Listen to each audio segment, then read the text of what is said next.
Hey pilots, DrainMan here, and today I have got a very special video. In today's video we are going to take this quad whom has a broken foot, and I've also busted up this motor, so this drone is pretty much done. Well, this was a one-time drone deal, so there are no parts that I can get for this guy, and I'm not interested in getting parts for it. I want to take parts from it. So we're going to take all the parts out of this guy, plus we'll soup it up just a little bit, and I'm going to show you how to take an old busted drone and make it something awesome. Let's go!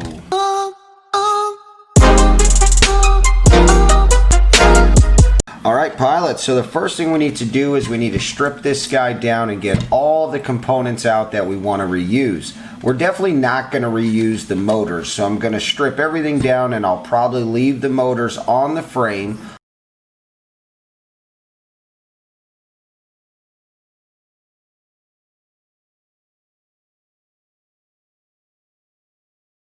Alright, so we're stripped and ready to go. We do have a crazy mess here. Let's go ahead and clean this up. Alright, we are clean and ready to go. We have a fresh canvas. Alright, so what we need to do now is we need to put our components onto the new frame. Now, our Caddx Vista is already wired up. Our ESC already wired up.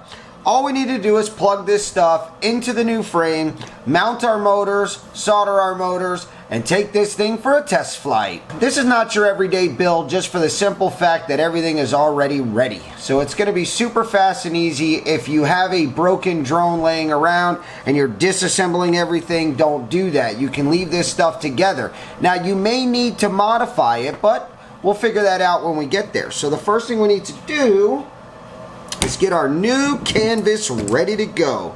And this is the Hyperlow Airshot. This frame is super sick, and it's got the front arm brace, so I have a feeling it's going to be super strong. I'm just so excited. I can't wait to try this thing out. If you have not seen this frame's review, I'm going to put a link to that video down in the video description. Due to the wiring of this guy right here, it does not reach. So I'm going to remove this front shelf, and I'm going to go ahead and I'm going to install my Caddx Vista up front, run my camera, and then we can mount our stack and get everything ran over. Alright, let's go ahead and get our stack mounted. It is a 20 by 20. So I will put these from the bottom. Alright, so our stack screws are in. We're ready to mount our stack. Here is my pre-built stack, and it's going to go on just like this. So it doesn't look like the capacitors line up the same, and it also looks like this back shelf will probably be a problem. So I'm going to go ahead and remove it because I technically don't have any use for it. If I was mounting a Crossfire or TBS Unify, I would probably keep the shelf and make use of it. So now these screws kind of protrude a little bit. I'll probably swap them out later. Right now I want to focus on getting this put together. Ooh, and holy freaking awesome.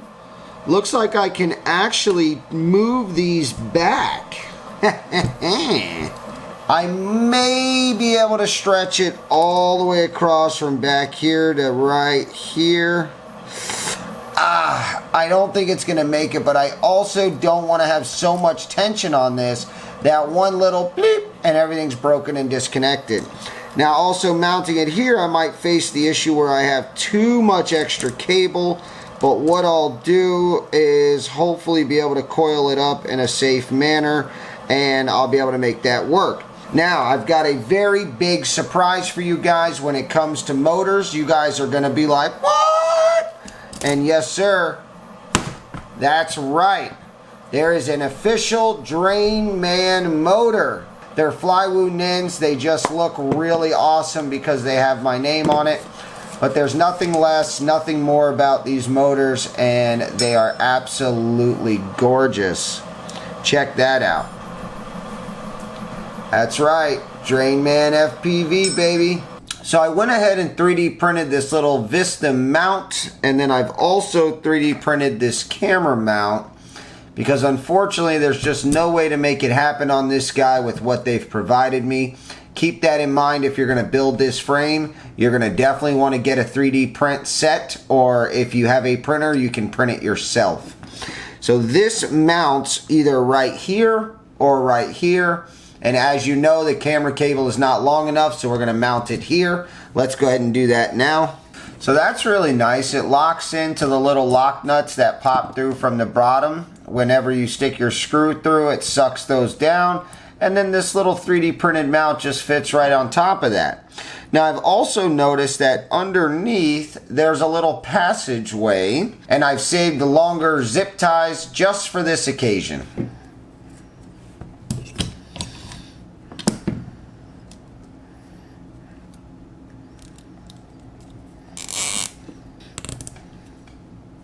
Well, that's nice and strong. I can still access my connector. I still have my wires for my flight controller, and now I've got plenty of length for my camera. Alright, so let's go ahead and use this other 3D print that I've printed off of Thingiverse. I'll put a link to it down in the video description. We're going to go ahead and use this print now. We're going to go ahead and get our camera mounted. Make sure you're mindful of the arrow up position, and then what we'll do is we'll screw this into place, and then we'll drop the whole apparatus onto the quad. Now I know what you're thinking now. You're thinking, well, sure, you've got your camera to fit on the correct length, but how do you plan to get your antenna to work? Well, I got a nice nifty surprise for you. It's called a antenna extension, and that's going to allow me to go UFL by SMA, and I'll be able to get my antenna right out here to the end. Now my DJI goggles are operating on LHCP, so that's what I'm going to use here. Left hand circular polarized. This is a TBS Triumph stubby, and I think it's going to work wonderful. I don't know how I feel about the orange, but hey, at least we'll know where my antenna is. Alright, there you go. Our camera is now installed to the 3D mount, nice and tight. We need to be careful when working so we don't damage this cable. I'm sure they sell replacements, but I don't want to have to wait while I order one. Okay, let's go ahead and push our mount on. Oh yeah, that's a perfect fit. Boom. Alright, so this can become a large issue, and that is this wire that connects the camera to the actual unit. If my propeller catches that wire, we'll be done. On top of wherever we're at, we'll be done. So what I'm going to do is I'm going to bring it back up, and I'm going to actually go over my standoffs, which is going to snug it up quite a bit. That might not look the best, but I know that it's not going to be able to slide this way or this way because it's tight between the two standoffs, and it's out of the way. Alright, so our Caddx Vista is now mounted. What we need to do now is we need to move on to our stack, our ESC, our flight controller, that kind of stuff. But before we do that, we need to get this long extension ran, so that way if it is going to travel underneath the stack, it can, rather than on top where it can fall out of the sides and do this kind of number here. So what we're going to do is we're going to go ahead and loosen this screw. We're going to slide this out. We're going to slide in our new one and then put it all back together real quick. Make sure that you carefully remove that, because if you were to damage it, it would not be good. Now this is technically just a regular old LHCP antenna. I'm pretty sure there's absolutely nothing special about it. We're possibly going to get much better video using a more reputable antenna. Once I snap on any UFL, I always give it a little wobble dobble, so that way I know. See how I'm tugging on it and it's staying? That lets me know that it's actually securely connected. And now I'll slide this top bracket back over and we'll lock it back down. That will ensure that it does not pop off. We'll lock down the screw, push back over our print, and there we go. Look at us. We are popping.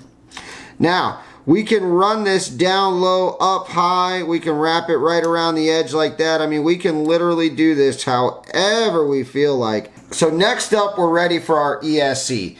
This is a FetTech ESC. This is a 35 amp ESC. It is very small, very hard to work with. Installing the capacitors is a breeze if you plan ahead. I mean, look at that. I've got 5 capacitors on there. No, it doesn't really look the best, but it does work the best because they are right off of each and every pole that they need to be connected to. It makes for smaller wire when you need to get your lead installed. You cannot use a big, huge wire. You just don't have that luxury because you've got these very small pads. I've got to include standoffs because I don't want my ESC too close to the frame, the metal, the carbon. I just don't want to risk any type of continuity or any type of touching. So we'll do like that. And now, let's entertain the idea of lifting these up. Okay, so I went ahead and I used the soldering iron and I heated up both leads and I kind of just quirked the capacitor the best I could. I mean, of course, obviously, I could just pull them off. I don't need them that bad. I do like to run them though. I feel like my board just operates better. It runs cooler. I'm happier when the board's happier. All right, so now what we need to do is we need to connect our connector on our FetTech flight controller. And the beauty in this is that one connector does it all. I mean, it literally does. Plus, FetTech operates off of one wire, which is their own personal protocol that allows everything to communicate between FC and ESC with just one wire. Can't beat it. All right, so let's go ahead and plug this guy in and then we'll mount our flight controller and move forward. What we'll do is we'll just use nylon nuts on the top. Having space between everything always means more air, which means a cooler operation. Oh yeah, that's right. Some loom.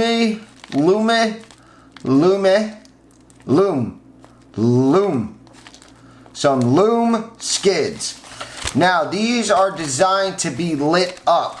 That means that you run a small piece of race wire, then you tie into it and you feed a negative and positive to a little LED that wraps around and sits inside of the Loomis skid and it actually lights it up. This one only comes with the screws and the skids, which if you want to just use the skids, just use the skids. But if you want to use the LED, you might be able to see there's a cutout here and that's designed to fit the LED in there. And dude, these things light up and they look cool.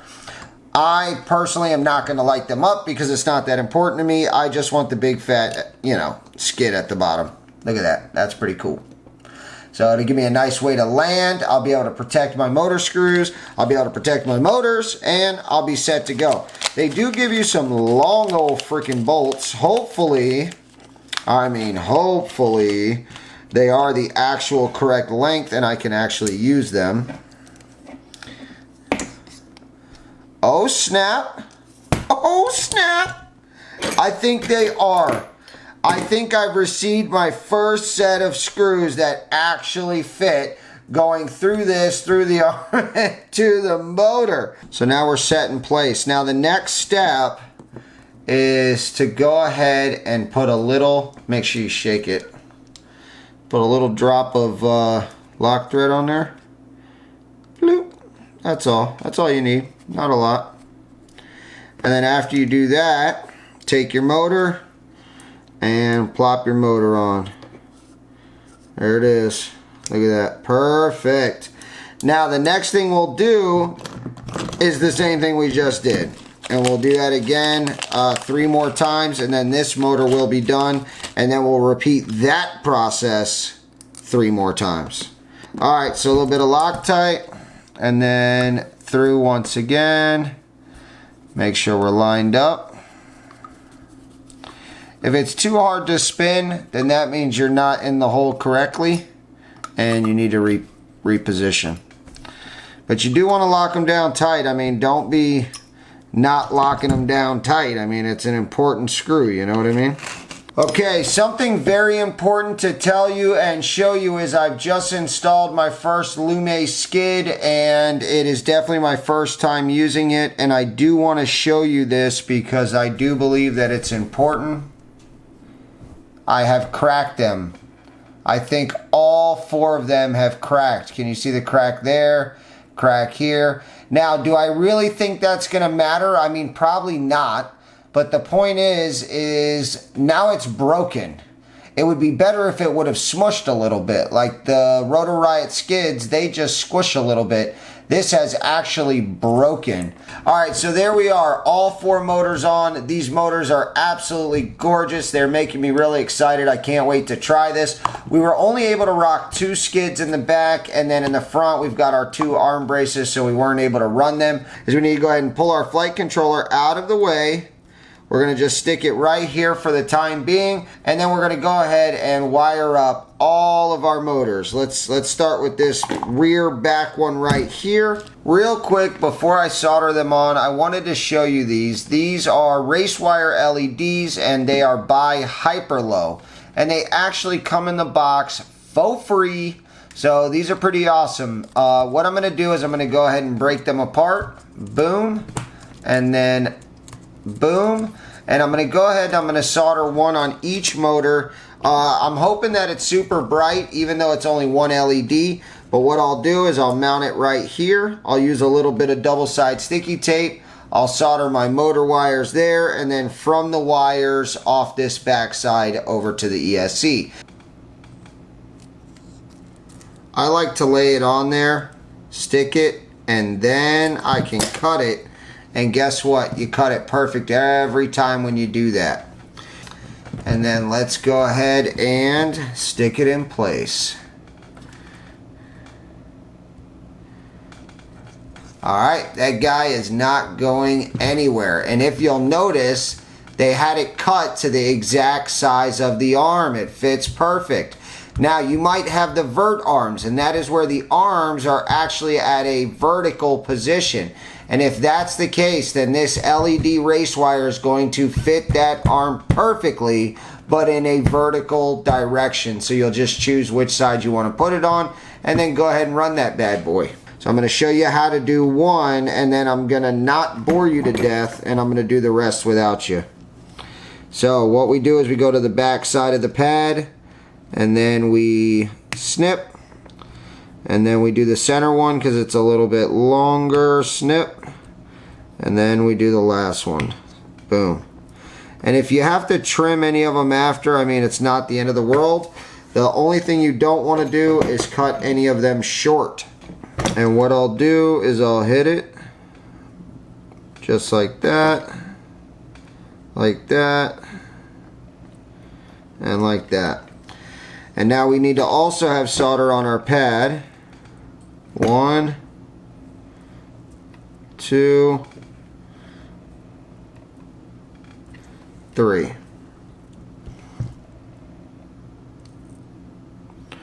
1, 2, and 3. Alright, so to make our lives easier, I'm going to use the same motor wire we just cut off the motor, and I'm going to go ahead and I'm going to solder them right to the ESC. There's 1. There's 2. And there's 3. Now after those 3 are soldered on, what I'll do is I'll take these 3 wires and I'll run them around and I'll tie them in to this guy right here.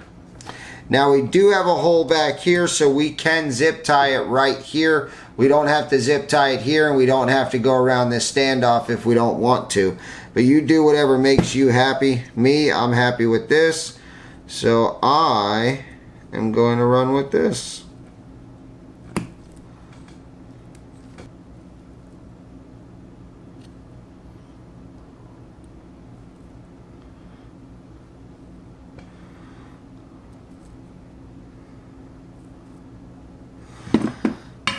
After all 3 are connected, what we'll do is we'll tuck them back here and then we'll zip tie them down. Look at that. That's a smart place to put a little hole for us.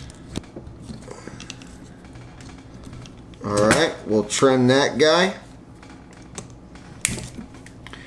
And there we go. One motor is down and ready to go. Now you can heat shrink this, you can electrical tape this, you can just skip this altogether if you want to. You do whatever makes you happy. I want some LEDs, plus for the sake of the video and anybody who else wants to use these, that is how you use these. Alright, I'm going to put the other 4 on and then we'll meet back here to finish our final connections. Let's go! Oh yeah, there we go. All of our motors are in. They're soldered up. They're soldered to the ESC. We've got ourselves some race wire LED. And then we just take our antenna and we just simply screw it on. Look at this, man. All quads should come with this little butt end piece here. That way we got somewhere to put our dang antenna. Look at that. Easy peasy. And you know it's not going to slide off, just for the simple fact that there's grooves in the carbon that hold it. Man, that looks good. Alright, let's put our nylon nuts on. Alright, now that our nuts are on, we are there, guys. Look at that. This thing is locked and loaded. There's just so much going on everywhere. By the way, I did want to mention there is race wire without LEDs if you are interested in that. Like if you prefer to have your race wire but not with LEDs, you do have this option in the box ready to go. Alright, so before we put the top plate on, of course I want to give it a quick check. So I'm going to plug this guy in. And as always, use a smoke stopper.